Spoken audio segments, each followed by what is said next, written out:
كنتي فين وانا فين، جيتلي منين؟ والايام دي كانت غايبة عني فين؟ كنتي فين وانا فين، جيتلي منين؟ والايام دي كانت غايبة عني فين؟ نظرة عين فايتة القلب وفيه جرحين، من حلاوتهم قلت يا ريت خلي قلبي. وانت فين فين، قلبي وقلبك كانوا بعيد، عمري ما كان بينهم مواعيد. قلبي وقلبك كانوا بعيد، عمري ما كان بينهم مواعيد.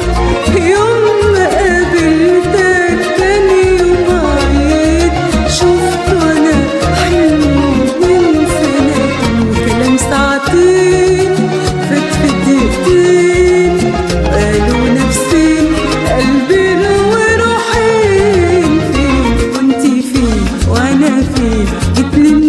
يا مساء الخيرات عليكم، اخباركم ايه؟ يا رب كلكم تكونوا بألف خير. وحشتوني جدا، وعايزه اقول لكم انا غبت عليكم صحيح، بس جايلكم بقى بوصفه حلوه قوي. وصفه اقتصاديه بكتب الفراخ، من الوصفات الحلوه قوي قوي بجد، انا بحبها عامه يعني، سواء باللحمه او الفراخ، بس قلت اعملها لكم بالفراخ لانها هتبقى اسهل كتير. اول حاجه طبعا الصدور.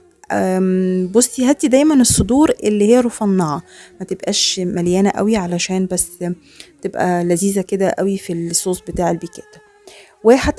هتبلها عادي خالص. هتبليها بايه يا ستي ريهام؟ هنتبلها بشويه ملح وفلفل وشويه من البصل والثوم البودر. دي بس التتبيله بتاعتي اللي انا دايما بتبل بيها الفراخ او حتى اللحمه يعني. بس بالجنبين يعني، جنب اخلص الجنب ده واقلبها على جنب التاني وهكذا. بصوا بقى، واحنا كده بندردش، عايزه اقول لكم على قصه كده خفيفه لذيذه. الناس فاكره ان مجرد ما بنفتح قناه يعني بيبقى فيه راتب، انتوا فاهمين؟ فانا برضو كنت من الناس دي، او كنت فاكره كده. فطبعا لما دخلت اليوتيوب واشتغلت وعرفت القصه وكده، وبدات يعني يظهر قدامي فيديوهات، فهمت ان ضروري يكون في شروط. الشروط دي ايه يا ستي؟ الشرط الاول لازم تكوني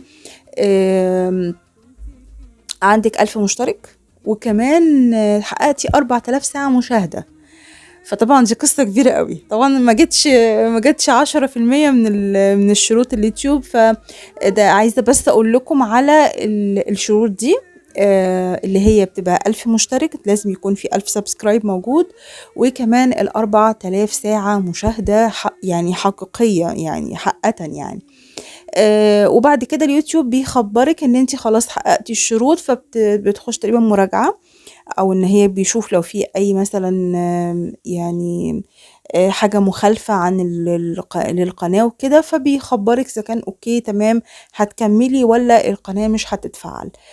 فحبيت طبعا اقول لكم، او اقول للناس اللي مش عارفة القصة دي، فادعوا لنا ان احنا نكمل المسيرة دي ونحقق الشروط الحلوة دي. بس يا ستي، نرجع بقى لمرجوعنا. خلصنا الفراخ، بصوا بسرعة ازاي. فهشيل بقى الفراخ من على النار. طبعا طاسة الجريلا دي اوعي ترميها، اوعي تغسليها.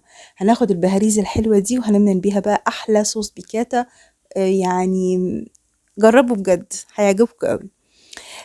اول حاجة طبعا هضيف شوية من الزبدة، معلقتين حلوين كبار كده من الزبدة. ما عندكيش ممكن تضيفي شوية سمنة عادي. وهبدأ بقى ايه اشوحها كده. وبعد كده هنزل حوالي اقول لكم ب 3 معالق من الدقيق، يعني ممسوحين مش كبار قوي، لان انا مش عايزه الصوص يبقى تقيل، مش زي البشاميل قوي، ومش صوص يعني خفيف. انا عايزاه وسط كده، اقدر ان انا ايه ممكن اكله بالمعلقه عادي. اوكي. نزلت بيه الدقيق وهبدا اقلب كويس قوي. بص، لقيت الدنيا ناشفه بصراحه فزودت شويه من الزيت.